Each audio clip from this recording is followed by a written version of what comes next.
पर इस बाह्य धर्म में कुछ रखा हुआ नहीं। अब आप इसे देख सकते हैं। जिस हीरे को इन्होंने ढक दिया वो हीरा आपके अंदर चमक रहा और वो आपके आज्ञा में कार्यान्वित है। आपकी क्षमा शक्ति जितनी बढ़ जाएगी उतना ही आप देखिएगा कि सहस्त्रार में चलता है। अब ईसाई लोगों का मुश्किल यह है कि वो पैदा हुए ईसाई तो हम उनको ईसाई सूझता है या ईसा की माई सूझती, उससे आगे नहीं चल सकते, वो प्यार भी हो जाते थे। हिंदुओं का भी ऐसा, हिंदुओं को बस कृष्ण मालूम है, शिव मालूम है, उसी में खुले रहते। अरे भाई आप इससे परे हो गए, उठ गए, अब आप स्वयं ही पार हो गए, सूफी हो गए। तो इन सब चीजों में जो सार है उसको ही आप लीजिए और हर एक चीज में सत्य को खोजें। बहुत सी चीजें असत्य हैं, इन सब धर्मों में बहुत सी चीजें असत्य हैं। जैसे ईसाई धर्म में आप आपको बता सकते हैं, यही बात जूस में भी है, मुसलमानों में, कि जब आप मर जाएंगे तो आप अपने को गाड़ लीजिए, अपना शरीर गाड़ लीजिए, जलाइए, और जब आपका रिजर्वेशन माने पुनरुत्थान होगा तो यही जो आपका शरीर है यह बाहर निकल के आएगा और आपका पुनरुत्थान हो जाएगा। अगर आप परमात्मा के नाम पर मरे हैं और उनका आपने अपना जीवन उसके लिए आपने त्यागा। अब सोचिए 500 साल बाद क्या चीज बाहर आएगी। अगर आपको गाड़ दिया जाए, इसे पूछना चाहिए, तो 500 साल बाद क्या कुछ हड्डियां वड्डियां बाहर आएंगी तो उसका पुनरुद्धार कैसे होगा? और ये विश्वास बहुत लोग करते हैं। इसका विश्वास इतना गहरा है कि हमारे पास कुछ लोग आए थे बोस्निया से, तो मैंने कहा क्यों मरे जा रहे हो, छोड़ो, तुम तो मुसलमान हो, तुम्हें निराकार में तुम्हारा विश्वास है, तुम किस लिए इसके लिए लड़ रहे हो, जमीन के लिए, क्या मतलब? तो उन्होंने मुझे कहा कि हमारे तो शास्त्र में लिखा, अगर तुम भगवान के नाम के लिए मरे तो ऐसा ऐसा होगा। पहले मैंने कहा इसमें भगवान का नाम कहाँ है, मुझे बताओ। फिर दूसरी बात ये बताओ कि तुम अगर मर गए और 500 साल बाद अगर हुआ रिजरेक्शन तो अंदर से क्या निकलेगा? उल्टे कब्रों में जा करके सारी जमीन तुम मिले थे और उसमें भूत बनते रहते। उस मामले में मैं कहती हूँ कि अपने शास्त्र कि मरने के बाद आत्मा जो है वो निकल जाता है और जो जीवात्मा है वो फिर से जन्म लेता है।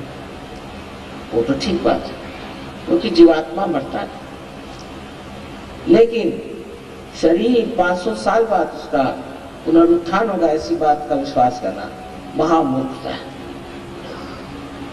और कभी कभी मैं सोचती हूँ कि इतने महामूर्खता को लेकर के ये लोग आपस में लड़ रहे हैं।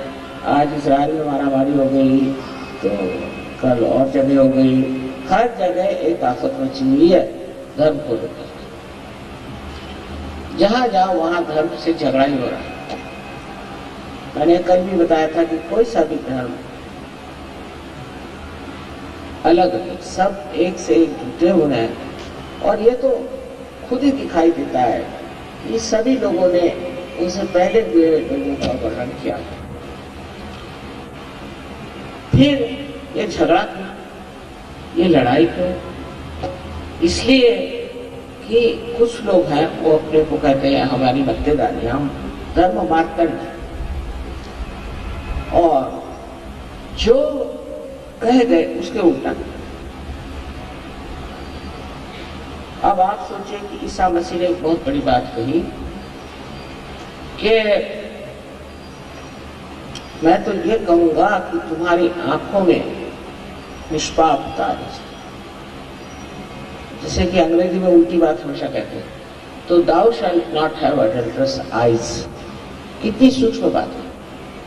thou shalt not have adulterous eyes, ये नहीं कि अडल्ट्री अडल्ट्रस आइज भी नहीं होनी चाहिए, चित्त में भी अडल्ट्री नहीं होनी चाहिए, बड़ी सूक्ष्म बात है। और हम तो जो गए हैं परदेश में तो देखते हैं कि हर एक की आंख इधर से उधर, उधर से उधर, उधर से उधर, तो कहीं देखा ही नहीं है जिसकी आंख स्टडी सहयोग से पहले इधर आंख उठ रही, उधर आंख उठ रही, कोई आदमी को देख रहा है, कोई औरतों को देख रहा है, सही चल रहा है, कोई चीजों को देख रहा है। तो इस तरह की जो उनकी विशेष वाणी थी, उसको किसने माना? उसको कौन कर रहा है? कोई नहीं। कारण उसका एक ही है कि उनको आत्मबोध नहीं।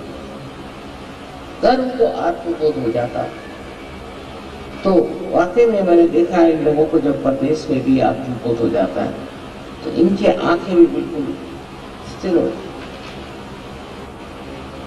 और स्थिर होकर के बहुत प्यार झरता है, शांति और आनंद। ये कहां से हो गया? ये कैसे हुआ?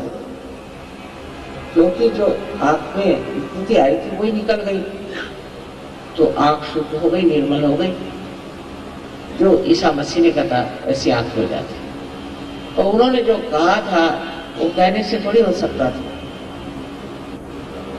और परदेश में तो ये बीमारी जरूरत से ज्यादा।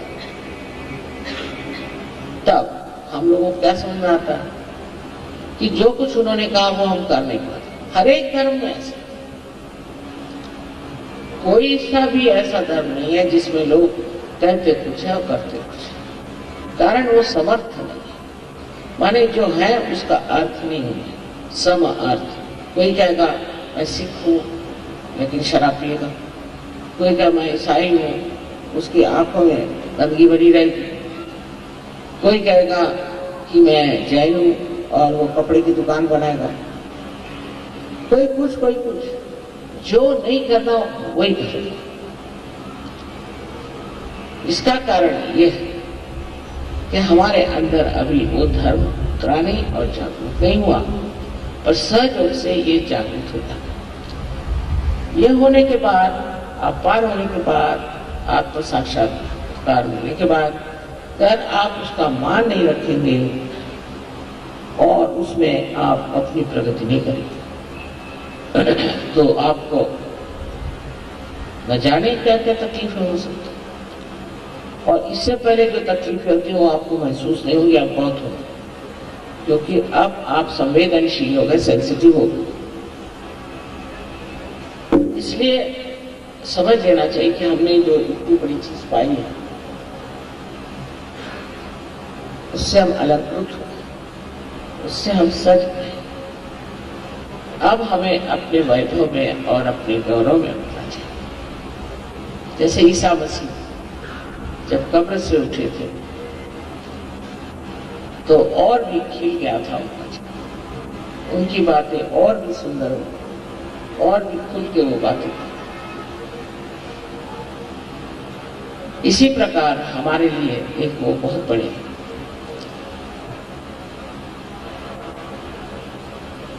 सहयोगी है महाराज, लेकिन उन्होंने प्राप्ति किया था, प्राप्त करके आए थे, और आपके लिए उन्होंने अपने प्राण त्यागे कि आपका आज्ञा पूछे। सो अहंकार आदि जो व्याधियां हैं उससे दूर रहना चाहिए। अहंकार जब आपके अंदर चढ़ जाए तो आप कुछ भी हो सकते हैं, आप हिटलर भी हो सकते हैं।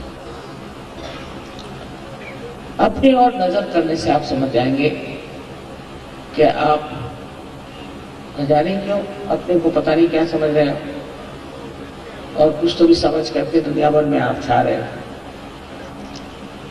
इस आज्ञा को जिसने तोड़ा है और जिसने हमें इससे ऊपर उठाया है, उस ईसा मसीह के चरित्र की ओर देखिए तो बिल्कुल निर्मल है।